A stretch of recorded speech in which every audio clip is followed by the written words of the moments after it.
ত্রয়োদশ জাতীয় সংসদ নির্বাচনের বাকি আর মাত্র 2 দিন। এমন পরিস্থিতিতে মাঠ চষে বেড়াচ্ছেন দলগুলোর নেতাকর্মীরা, বিশেষ করে বিএনপি চেয়ারম্যানের জনসভা ও ছুটে চলা চোখে পড়ার মতো।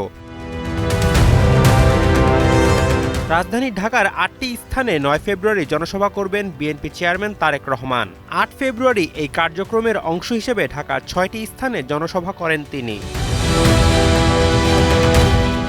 বিএনপি সূত্র জানিয়েছে, তারেক রহমান আজ তার নিজ নির্বাচনী এলাকা ও ঢাকা মহানগর দক্ষিণে 7টি সংসদীয় আসনের মোট 8টি জনসভায় অংশ নেবেন। এর মধ্যে ঢাকা 10 আসনে কলাবাগান ক্রীড়াচক্র মাঠে দুপুর 12টায়, ঢাকা 8 আসনে পীরজঙ্গি মাজার রোডে বেলা 1টায়, ঢাকা 9 আসনে মান্ডা তরুণ সংঘ মাঠে বেলা 2টায় অংশ নেবেন তিনি। আমার অথেন্টিক ব্রাজিলিয়ান কফি।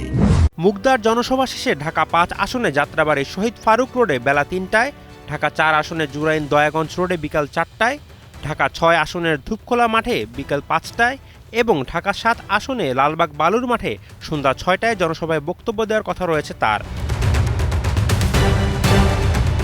এর আগে রবিবার বিএনপির চেয়ারম্যান ইসিবি চত্বরে, পল্লবী, মিরপুর 10 নম্বর গোলচত্বর, মিরপুর মডেল থানার বিপরীতে শ্যামলী ক্লাব মাঠে এবং বাড্ডার সাঁতারকুলের সানভ্যালি মাঠে জনসভা করেন।